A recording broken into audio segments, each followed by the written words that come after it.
right, Anna, you are free to get started. All right, good afternoon, everybody. Today we're going to be going over the importance of the unofficial onboarding process, navigating the nuances of new beginnings in K-12 schools. I'm Anna Womack. I'm the Director of Business Operations and Human Resources in Hemlock Public School District, which is in Hemlock, Michigan. I've been there for about 5 years, and I absolutely love what I do and love being able to talk to groups like ASPA here, especially about the unofficial onboarding process.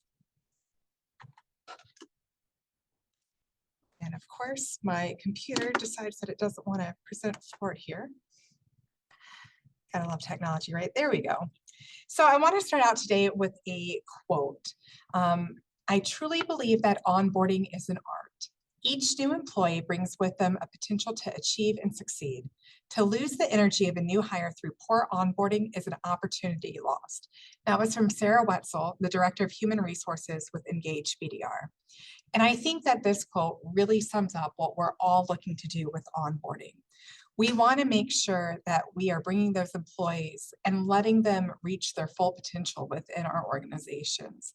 And if we're losing them, if we're not achieving what we need to be through our onboarding process, that opportunity with them is completely lost. And I'm here to help you with the unofficial onboarding process and how to integrate that into your roles.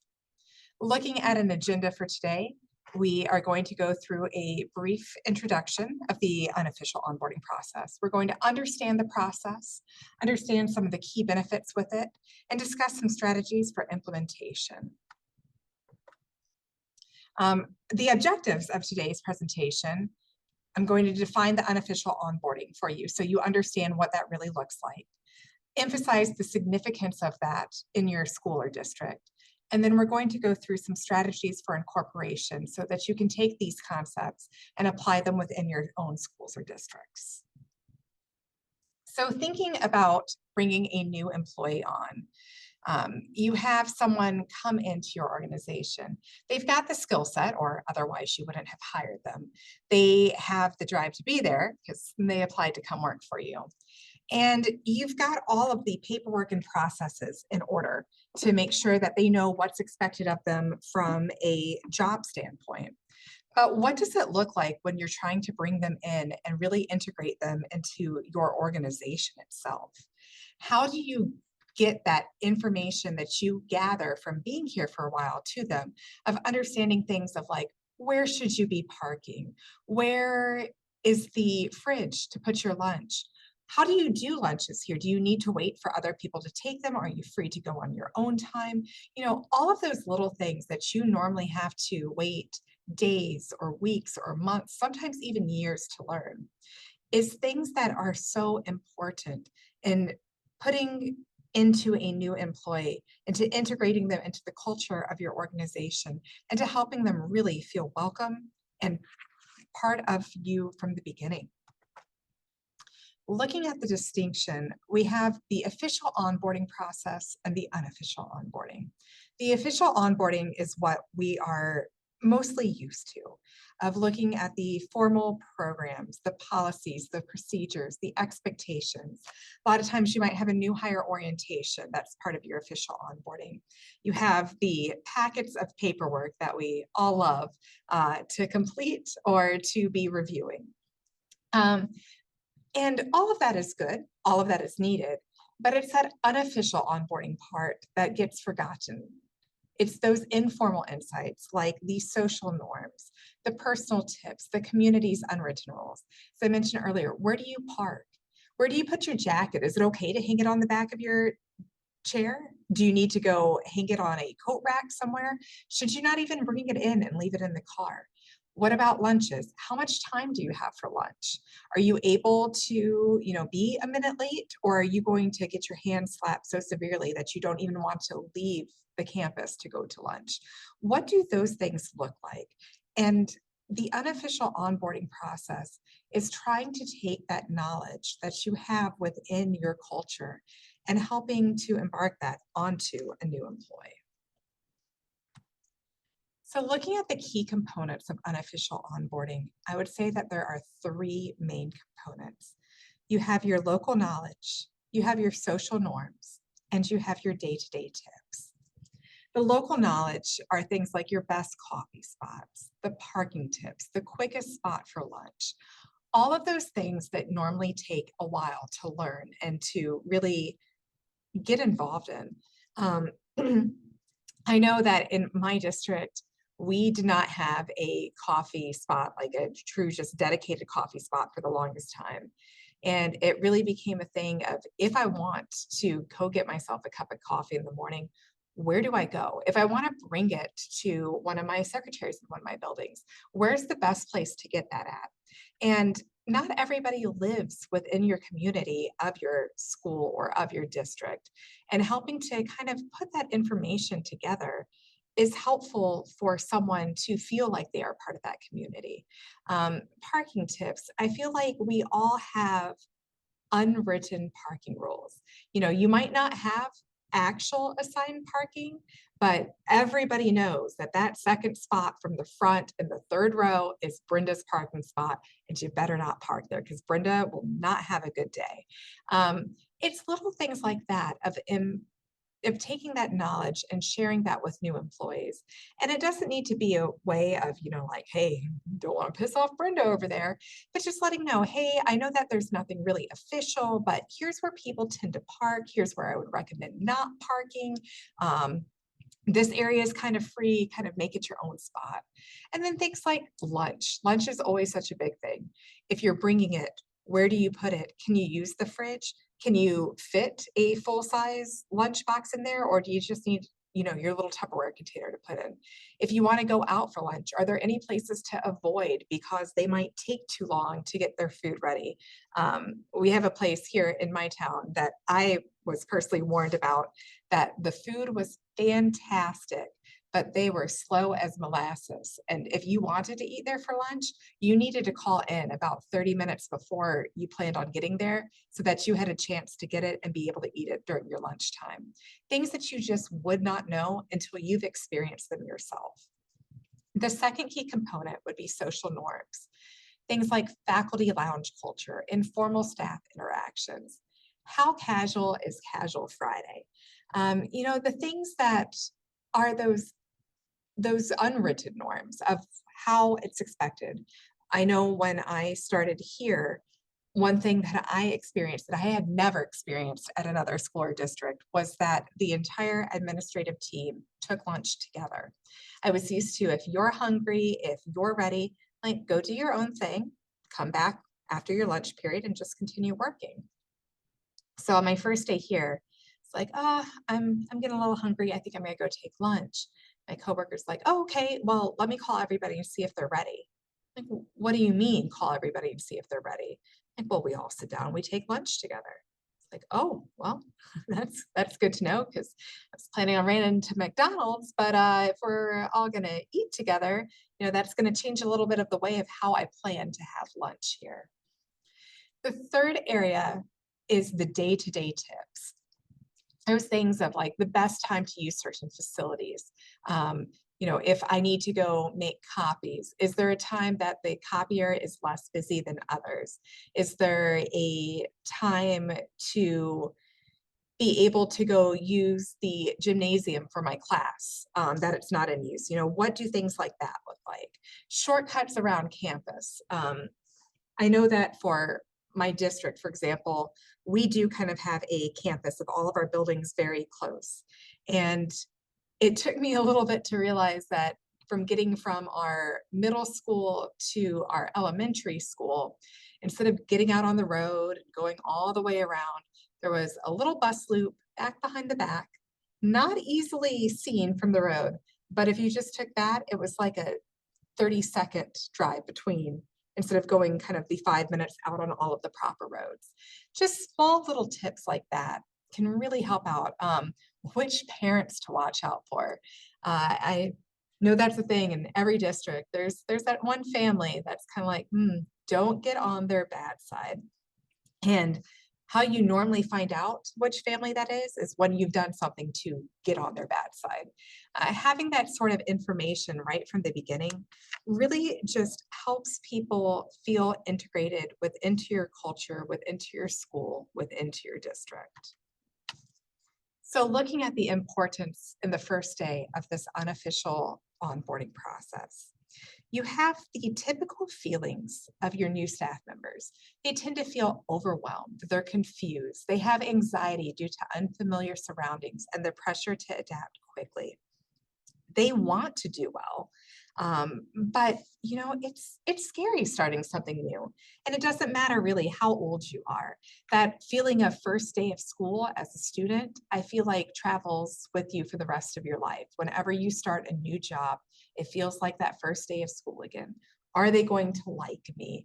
Am I going to make friends? Am I going to know what I'm doing? Am I going to get lost? All of those little things just create anxiety in our staff. And if we can do something as simple as prepare them for things of what a day looks like, of things that they need to know that are not in their employee handbook, it's going to help them feel more at ease. It's going to take some of that pressure off of them, and it's going to help them not feel as overwhelmed going into their first day. It also helps reduce confusion. These insights can help with that confusion and stress before entering the building, can help new hires feel more relaxed and included. Kind of going back to that typical feeling of understanding where I need to park, of when I go in, this is where I need to go put my lunch. Do I actually need to swing in through the office and let them know I'm here, or can I go straight to my classroom or my personal office? All of those little things are going to help the new hires feel more relaxed. And it helps them feel included as well when they know things like where to eat, what the lunch routines are, tips for navigating cafeteria lines. It helps them feel included. And then information about those less obvious resources, like which printer is the quickest printer and which one is always jamming. What's the most comfortable workspace if you want to get out of your classroom and go sit somewhere during your prep period, or if you are in an office and just need a moment outside of your office to sit down with your laptop. Where are those spaces in the building that you can A, even do that, and B, are the most comfortable to do so? Or things like if you need to reserve a meeting room, maybe you have a teacher that's going to be having an IEP, maybe you have a staff member that needs to jump on a webinar, or do some testing with bloodborne pathogens or something of that nature. How do they reserve a meeting room? Having this sort of information helps smooth out those logistical bumps for them to help reduce any confusion. It also helps create positivity that helps form that positive first impression of the organization. When they feel well-oriented and supported from day one, staff members' overall perception of the school becomes that it's one that it's caring, that it's well managed, that it actually does what it says it does. I mean, I feel as most schools and districts, we go through and we care about our employees. But how are you actually showing that to your employees? Yes, you might have appreciation things down the line for them. You might have your principal go to a new teacher on the first day and say, hey, I'm glad you're here. But if you can do something, especially from the HR side of things, to make a new staff member feel welcome, feel like they're part of your community, it's going to go such a long way. And ultimately, this unofficial onboarding helps to build trust. It's crucial in building the confidence in an organization and building the trust that the organization is there for that employee. It helps, again, ease those immediate practical concerns, but it also helps build that trust to encourage new staff to engage more openly and to seek assistance when needed. I mean, if you're having that talk to begin with of like, hey, when you need to go to the restroom, avoid these right here. go down the north wing, take a left, you want to use those. If you're able to have a conversation like that right off the bat with a new staff member, they're going to look at you and be like, this is someone, when I have a question, I can come talk to them. If they're already trying to give me these hints and these tips of something of this nature, when I have something like, I don't know how to look at my PTO, this is a no-brainer that I can come talk to them because we've already had conversations that set that basis that it's okay. Looking at the key benefits of the effective unofficial onboarding, we talked about some of the things that help with that first day, but overall, what are we looking at that it benefits your organization into doing something like this? First, it fosters a sense of belonging. That entire concept that the new staff feel included and that they feel valued. During a staff meeting, for example, do you have a certain area where the principal sits or the superintendent sits? Let those staff members know that, hey, when you go into this meeting, that's an area that, Mr. Smith normally sits at. See that chair over there? Mrs. Anderson is always in that one. So you want to just find a different chair of that nature. It helps with them feeling valued too, that you're taking the time to actually give them this information, that you care enough about them to try to include them, to try to provide them with this information that they can be part of the game right from the beginning.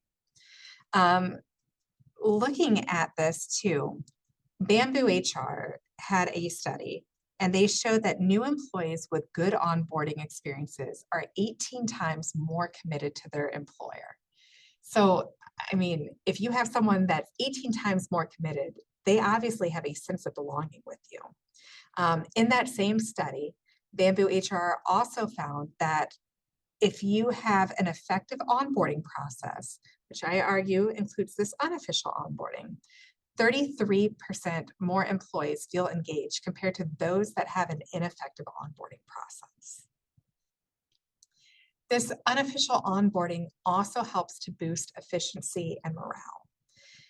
We talked earlier about how this process can help reduce stress, but it can also help improve focus because you're not having to take the time out of your day to focus on logistical details. It helps you to be able to streamline daily tasks. It helps you to not waste time on figuring out the basic stuff of where do I park? Where do I go for lunch? What time is lunch? Where should I go to get the best Chinese food in town? If you're taking away some of those areas that they have to focus on, they're able to take more of that mental bandwidth and apply it into their job. It's going to help with an ease of their daily routines. It's going to help to improve morale. It's showing how comfortable and supported staff are, and that those supported and comfortable staff are going to be more likely to be positive and engaged with you. Another HR group, Talent LMS, did a study, and they showed that strong onboarding processes improve staff productivity by 70%.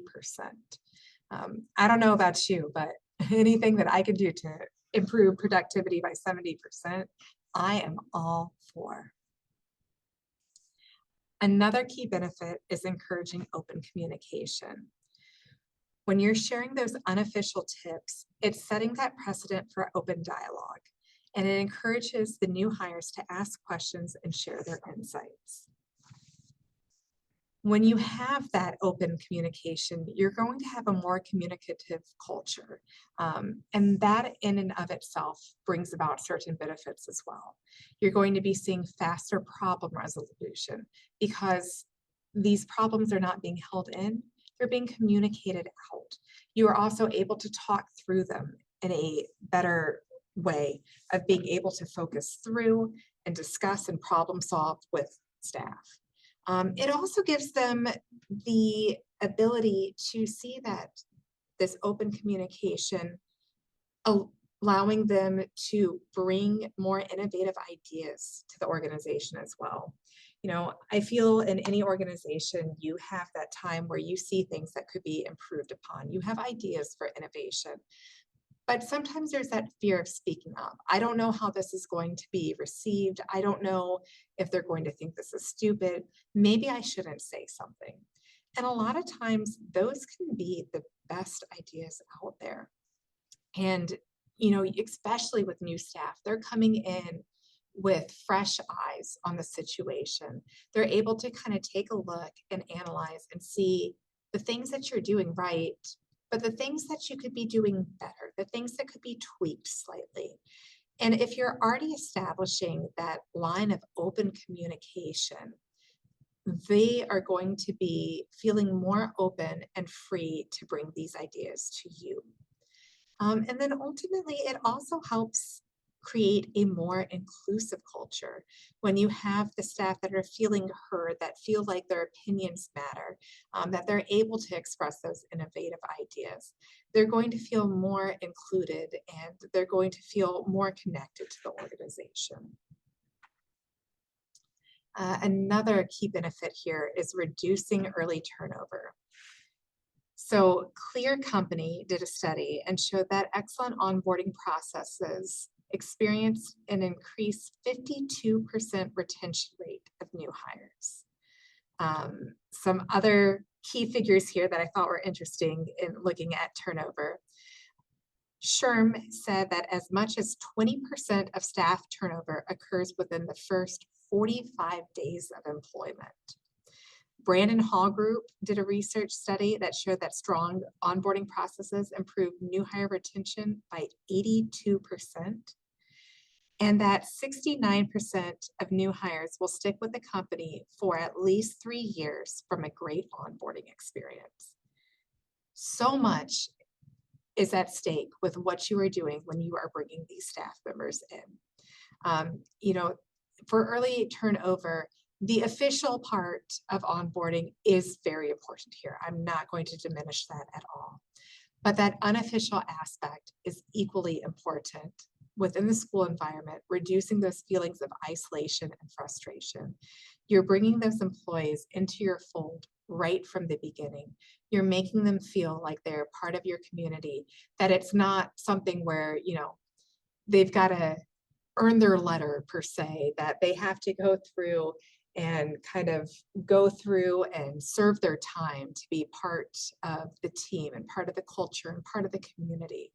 You're welcoming them in with open arms right from the beginning. And finally, this unofficial onboarding helps enhance job satisfaction and performance when they're coming in feeling well-oriented and valued from their very first day. They're going to be more satisfied within their job. Silk Road had a study that said that 53% of HR executives indicated that good onboarding boosts employee engagement rates. When you have employees that want to be there, that are feeling engaged, that are satisfied with their job and their employer, it's going to directly influence their performance. They are going to be more effective in their roles. And they're going to tend to be more proactive with things as well, because they're able to see those potential roadblocks, to see those innovative ideas, and to feel comfortable enough to be able to express. Additionally, in making them feel welcome and part of your community directly from the beginning, they're going to have that better view of the employer that not only increases job satisfaction in general, but as they reach hiccups down the road, they're going to be more prone to giving the benefit of the doubt to the school that, wow, this happened. It might have sucked, but I know that they have my best intentions, because when I first started, this is what they were doing for me. They were making me part of the culture. So even though we hit this roadblock, even though I've run into this challenge, this is not indicative of my school, of my district in general. So looking at unofficial onboarding, and understanding all of the wonderful things that it can do for your new hires, for your new staff members, and also for you as a school and district. How the heck do we implement this? How can you bring that unofficial onboarding within your school or district? The first way is looking at personalizing the onboarding experience. And what this looks like is taking the onboarding role and fitting that to individual roles and personalities.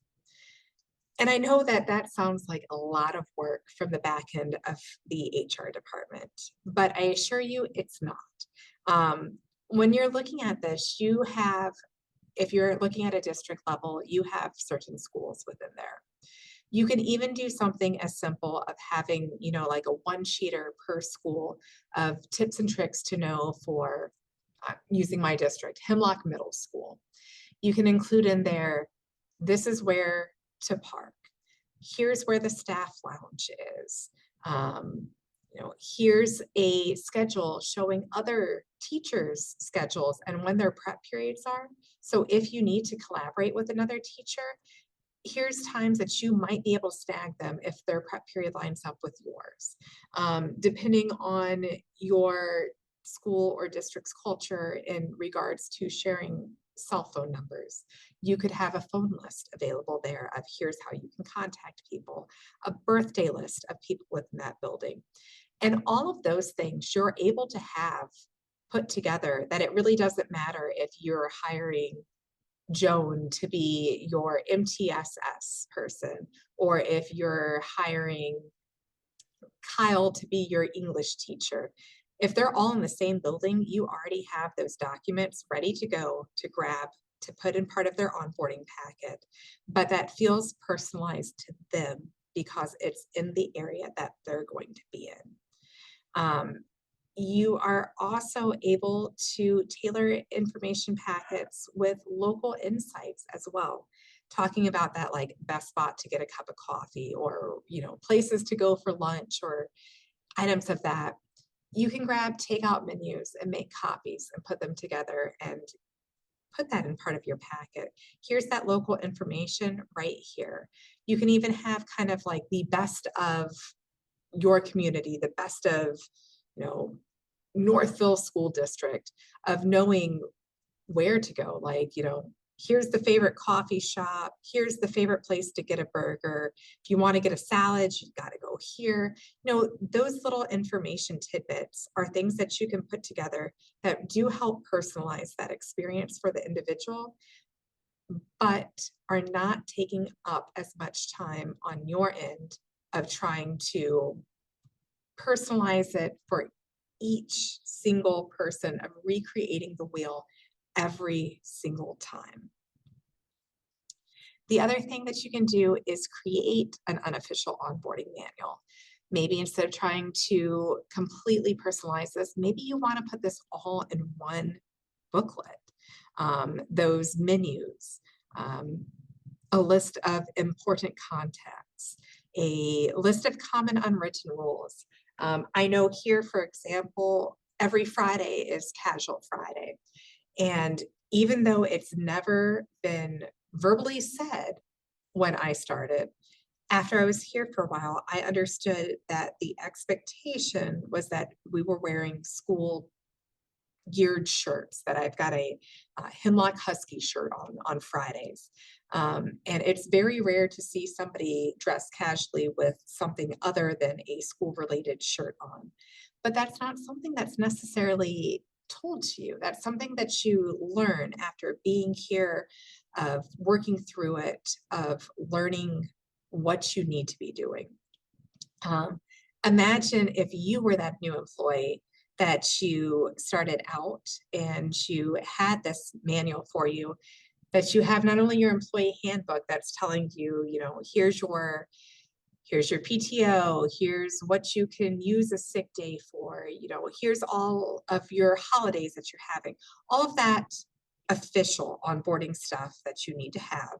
But having that unofficial manual as well, like here's the local pizza place, here's their menu, here's their phone number, in case you're a teacher and you want to do a pizza party for your classroom. If you want to go grab ice cream, Here's where the local spot is if you're just getting something for yourself, or if you're trying to get a tub for your class, here's the local grocery store and its address. Um, and the question for creating one of these unofficial onboarding manuals is, where are you getting this information from? How do you know what to include in something like this? And I think the best way to do that is talking to your existing staff members. You can do a survey with them of, what is your favorite coffee spot in town? Where's the best place to get a burger? You know, I mentioned so many food related things, but I feel like in schools and districts, we have so much that relates around food for celebrations that it is an important thing there. Asking things of that nature. Is there any place that you can't get lunch within 30 minutes? Finding that from your people that are already here. One thing that we went to and implemented here was we sent out a survey kind of like that. But then we also asked for people to fill out tips on what they wish they knew when they started. If you could go back to your first day of working here, what is something that you wish you knew that would have made your life easier? And we got back all sorts of answers and things that I don't think I would have even thought about. One of our teachers mentioned they wish they knew that you should never use the copier in the front office because it always jammed, but the copier in the library never seemed to. And, that's from not being in that building. That's not something that I would have known to be able to share with someone. But it's little tips and tricks like that that you really need to kind of get in the trenches and talk to your people, talk to your staff, and figure out what are those things that they've had to learn the hard way that they would like to help for somebody new to come in, to know that information, to welcome them into our culture. And that part also kind of leads into the next strategy, facilitating mentorship and peer support. Because who knows the culture better and those social norms, and those day-to-day tips better than the people that are already here. And while there's a lot of formal mentorship programs here, and in most school districts and in schools in general, a lot of those mentorships tend to be focused on professional development. And to be completely frank, I feel most of those mentorships are a joke. You get assigned a mentor or a mentee, and they might not even meet for 2 years. What thing that we have found is we've sent out kind of a pretty much, I guess, a survey at this point. Would you like to be included as being a mentor for a new staff? And we've outlined what that looks like. And we've made it clear that it's about sharing the informal knowledge that you have as a staff member here. When we have those listing, when we're getting a new staff member, we're able to look at the staff that have signed up, that they're interested in such, and kind of pair them up. And because these mentors have kind of self-selected themselves, they're involved. They want to be part of this. They want to help. We, as a profession of education, we're filled with helpers, and giving these helpers jobs to help their fellow new staff makes their jobs more rewarding for them. With that too, though, I do caution that you review your staff that have signed up to be a mentor, and kind of assess who would be good and who wouldn't be. Because unfortunately, you do have those staff members that want to take it as an opportunity to just complain about everything that they see going wrong. You have that one teacher that you never hear a positive thing coming out of their mouth, and you kind of question sometimes, like, why are you even still with us if you hate it working here so much?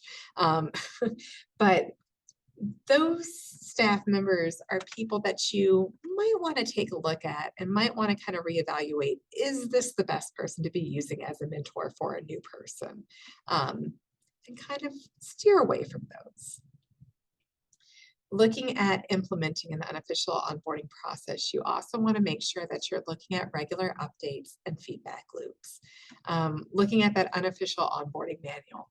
Let's say you've created it, you put in menus from your local restaurants or your local takeout places, and you go give it to your new hire who flips through it and realizes that not a single one of those businesses is still open anymore.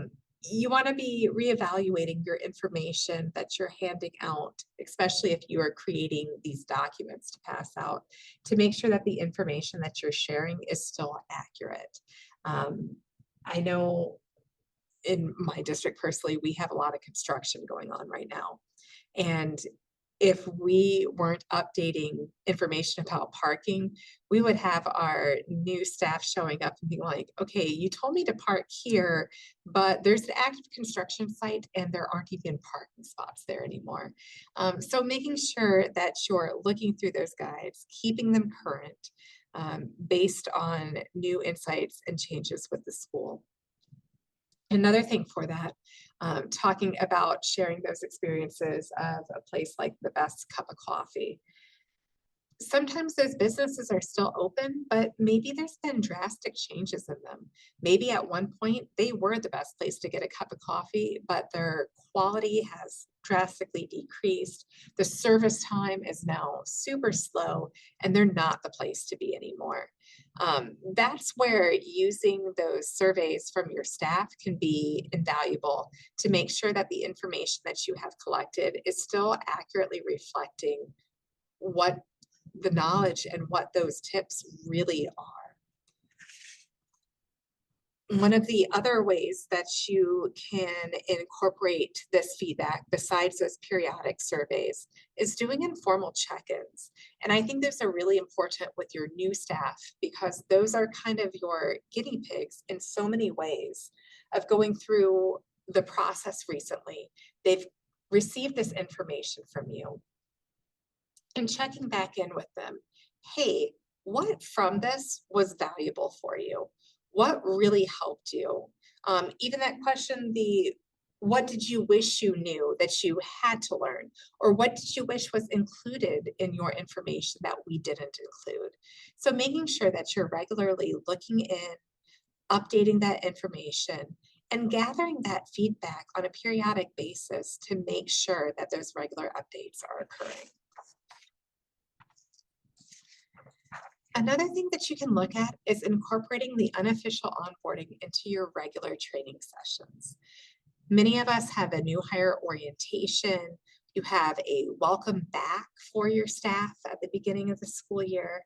And we're always using those times to get out updates in policies, updates in procedures, the necessary knowledge that we have to check the boxes for.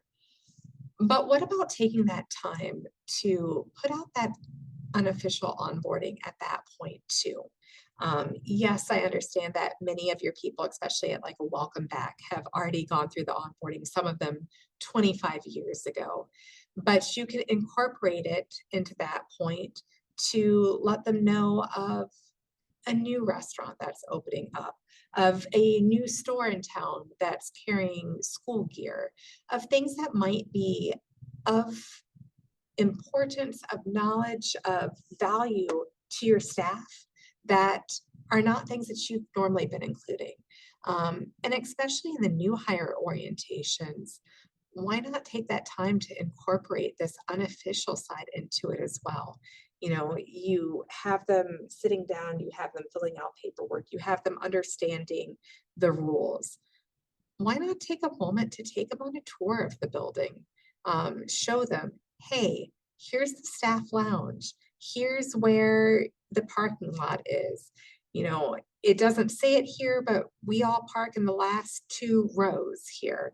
Of really just taking that time of that new hire orientation to get past the official side of it and bring it in for that unofficial side of bringing in the day-to-day areas, of bringing in the local knowledge, of bringing in those social norms that aren't in your official employee handbook, that aren't part of your administrative regulations, that aren't part of your board policies, and taking that and just incorporating it from day one.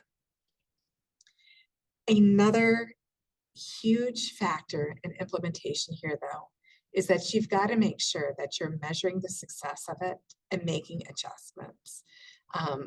All of this is great in theory, but how do you know that it's actually working for you?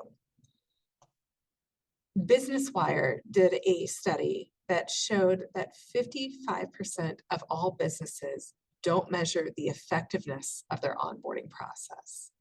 So 55% of all businesses out there, not just schools, not just school districts, don't even know if their onboarding process is working for them. So you need to figure out how you're going to define success and how that's going to be measured. Are you going to look at your retention rates? Are you going to look at performance indicators? Are you going to do staff satisfaction surveys? What are you going to do to make sure that this is actually hitting its mark? Personally, from my end, we've looked at kind of all of these. Our retention rates are great to look at, but I personally don't feel that they give us the best view of why our staff are staying. It's easy to attribute it to our onboarding and the unofficial part that we've incorporated here, but is it really that we're paying more than our other local school districts? Is it that all of our staff live here in the community and it's the shortest commute they have for work?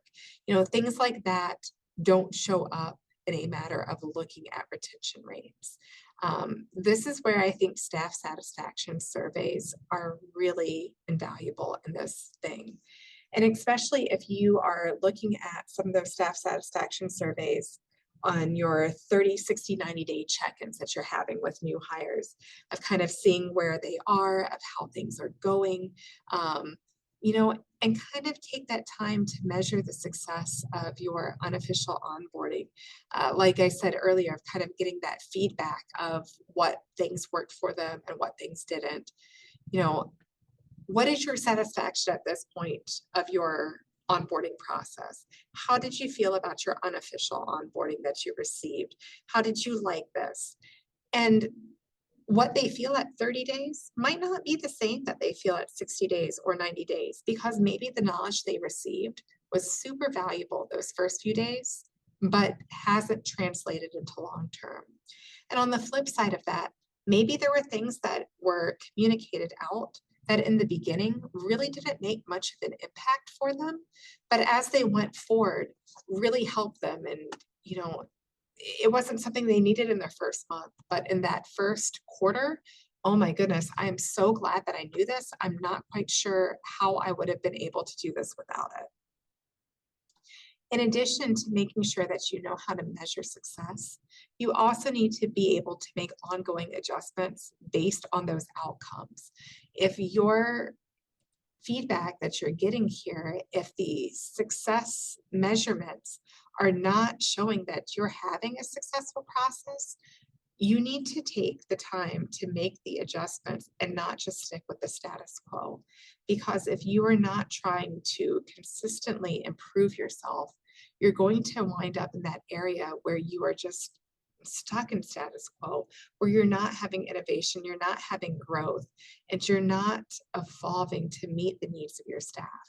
And in this time of recruitment and retention challenges that we're facing nationwide, this is the utmost time period to make sure that we are evaluating, that we are adapting, that we are evolving to meet the needs of our staff so that we can continue to have a workforce here that wants to be with us. So looking through today, I really encourage you to go back to your school and your district and to assess your onboarding process, to take a look at whether you're incorporating this unofficial aspect into the actual policies and procedures that you're doing on a natural basis there. And then, when you're looking at this, if you're finding that you're not incorporating this type of stuff, this is the time to take a look and conduct a review of your current onboarding process and figure out how you can take this unofficial concept and bring it in to the process that you are doing. Maybe that means setting up a meeting with your administrative council or whoever your decision-making body is to discuss potential improvements, but to really evaluate how you can take this in, how you can help your new staff feel welcome, to help reduce their confusion, how to create positivity within your environment, and how you can make sure that you're having them understand that local knowledge, those social norms, and the day-to-day tips from their very first day. With that, I would like to take this time to open up the floor to any questions. So if you have any questions at this time, feel free to put them in the chat box. You may also unmute if you'd like.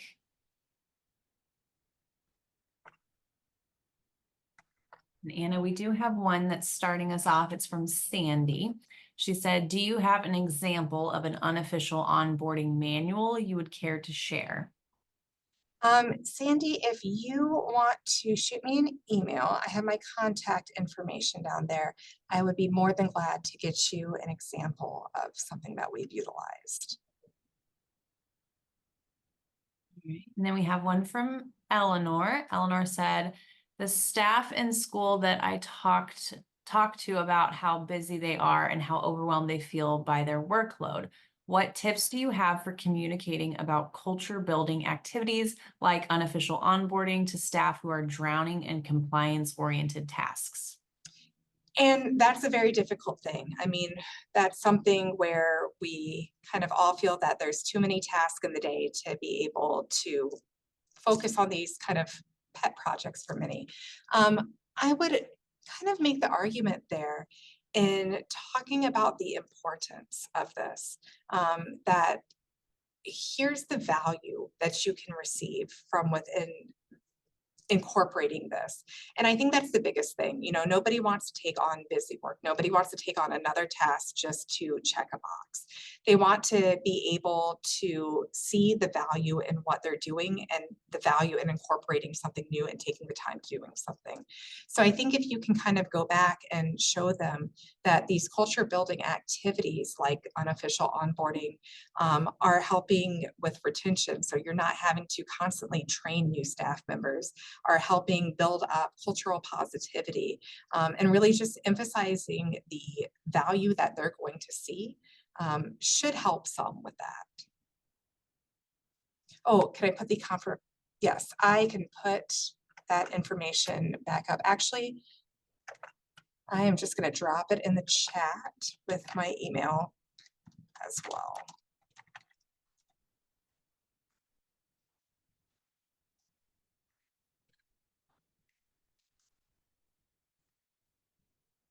Got that out there for both a phone number for those that like to talk and email for those of you that would rather just type. Thank you. Any other questions? Feel free to put it in the chat or you can unmute as well.